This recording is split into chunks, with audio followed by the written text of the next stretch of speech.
Hi, my name is Cold Beer, and let's start with Narcosis. I decided to start this list with a not-so-famous title, because I have no doubt that some of you are searching for something totally new and unheard. So, there you go. This is a horror game, set at the sunless depths of the Pacific Ocean. Stranded on the seafloor with low lights and few tools, you, an industrial diver, will have to take desperate steps to the surface before your oxygen and sanity runs out. You are trapped in your suit, or as you call it, a walking coffin. So be careful. High-stress situations will accelerate oxygen intake, distorting sight, sound, space, and time. Your only weapons against the nightmarish flora and fauna of the abyss is a knife, flashlight, and a few flares. Here you won't find any shadowy organizations and eldritch terrors, only primal human fears and human limits. The game is very short, it will take around 3 hours to finish. But hey, as I always say, better short fun than a long agony.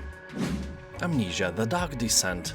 This is a first-person survival horror game about immersion, discovery, and living through a nightmare, an experience that will chill you to the very core. You wake up without much memories and stumble through a narrow corridors as the distant cry is heard. It is getting closer, and you somehow are pretty much sure that there are no actual babies in this castle. You don't know what will you encounter here, but the fact is that the castle is huge, and you are not alone. And you have no weapon, you can only hide in the darkness. Funny thing is that the darkness makes you mad, and the light attracts nightmares. This is an absolute lose-lose situation. So, in general, if you ever wanted to be an actual protagonist in any Lovecraftian story, Amnesia will do everything it can to make you actually feel the dread. It will make your palms sweaty and the hair on your back will stand up. The game endorses the Lovecraftian trope of madness as you travel deeper and deeper down the cellars and dungeons of an ancient castle. What will you find deep down below? Nothing very nice, I promise. The game is an absolute gem with overwhelmingly positive reviews on Steam. Dead Space. Of course, I'm speaking about the recent remaster of the game, which is a fantastic game just like the original Dead Space, but I can almost assure you that if you played it a long time ago, you won't spot any difference. I completed the first game more than 10 years ago, and when I watched someone play the remastered version, honestly, I couldn't see anything new. Yeah, the graphics now are shiny and beautiful, but it is exactly how I remember the original version. So the remake is a great game on 2 occasions. First, if you want to replay the game, and not because there is a remaster available, but because of the game itself. And second, if you never played it. In that case, I can assure you, this is one of the best horror shooter games I ever played. Well, it's more like a thriller with a bunch of jump scares, but the atmosphere is amazing. The surroundings of the space station are made incredibly well, and the necromorphs are really creepy. Be sure that your mental balls are strong and hairy. 10 cold beers out of 10. Moons of Madness. This is a first-person, story-driven cosmic horror game. Here the scientific exploration of Mars meets the supernatural dread of Lovecraft. The story begins when the mysterious signal has been recorded coming from the Red Planet. Corporate scientists decided that it is of intelligent origins and started to build an outpost on Mars to investigate the nature of the message. And you are one of the maintenance workers on that station without any idea why it is being built. Well, the rest is kinda self-explanatory. Brown substance hits the fan and you will have to solve the thing absolutely alone. Don't expect it to be a flawless game. It is not. It looks way better than it plays, but if you can snatch it on a sale, it is a great deal. It usually has a 70% discount on every major Steam sale, so follow my channel and you will never miss it, that I can promise you. Amnesia: The Bunker. The Bunker is a way smaller game than Alien Isolation, but it dwells on the same idea of an elusive monster inhabiting the same place as you. And if in Alien Isolation you found yourself in a giant space station, here you are trapped in a cramped underground tunnel net under the battlefield of the First World War. Don't forget that creators of Amnesia Frictional Games were the pioneers of horror games without weapons. Remember Penumbra? Yeah, that was a gem. So I have no doubt that developers of Alien Isolation took inspiration from the Frictional Games while creating their weaponless Xenomorph game. And now Frictional Games took inspiration from Alien Isolation's monster, and the circle has closed. The game is really fun, although after seeing the monster a few times, it becomes less scary. So it becomes really playable by various pussies like us. It's a wonderful survival game, and if you like the concept, you are up for a treat. Observation.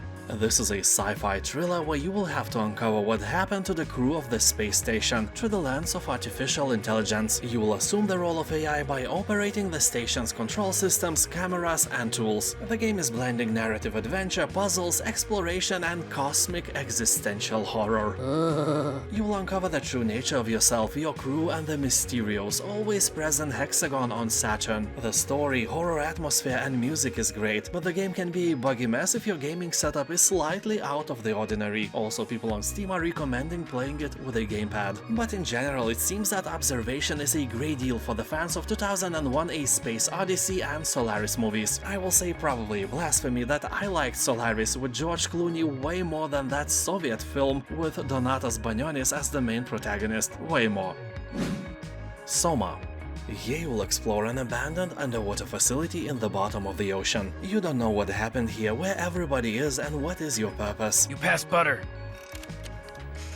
Oh my god. Although soon enough you will find out that you are not alone here. You will walk through creepy corridors, experience weird paranormal events, and all the time feel the hundreds of meters of water above you. And not everybody you'll meet on this journey will be willing to give you a direction or two. Most of the inhabitants will be willing to make a potato salad out of you instead, so be careful. The game has a few jump scares, but in general it is a slow burner, where the game takes its time to create the atmosphere of claustrophobic loneliness, pretty much like in Alien Isolation.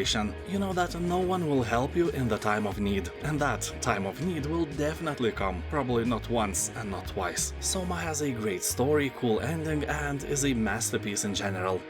System Shock. This is the full remake of the famous original System Shock from 1994, combining the old gameplay with all new HD visuals, updated controls, overhauled interface, and all new sounds and music. It even has the original voice actor of Shodan, the psychotic AI who has taken control of the Citadel station and turned the crew into an army of cyborgs and mutants. She now plans to do the same to Earth, so you must explore and battle your way through the depths of a space station gone to hell, stop AI, and avert humanity's destruction. The best thing for me, a man who never played the original System Shock of 1994, was a shocking experience, pun intended, when I realized that this is not a linear shooter. You can actually decide where to go first, what areas to explore, and you will also have to make a mental map of the space station in your head, because it is huge and it's easy to get lost.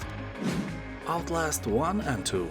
This first-person horror game became a classic soon after the release. Here you are no fighter. If you encounter a horror, you only have three options: run, hide, or die. And it is definitely one of the scariest games I have ever played. It has a good story, nice ending, and more jump scares that you can possibly imagine. So if you have a weak heart, it would be even more fun. You know, what can immerse you more into the game than your real life, huh? Second part is also great, but it is set in a totally different place. While in the first Outlast you explore a terrifying asylum, in the second part your helicopter crashes near a village full of crazy people. Not as crazy as your ex-mother-in-law, but still, really terrifying. One thing that bothered me while playing the second part is that I got motion sick rather quickly, and I usually play first-person games without much problems, so be careful with that. Monstrum.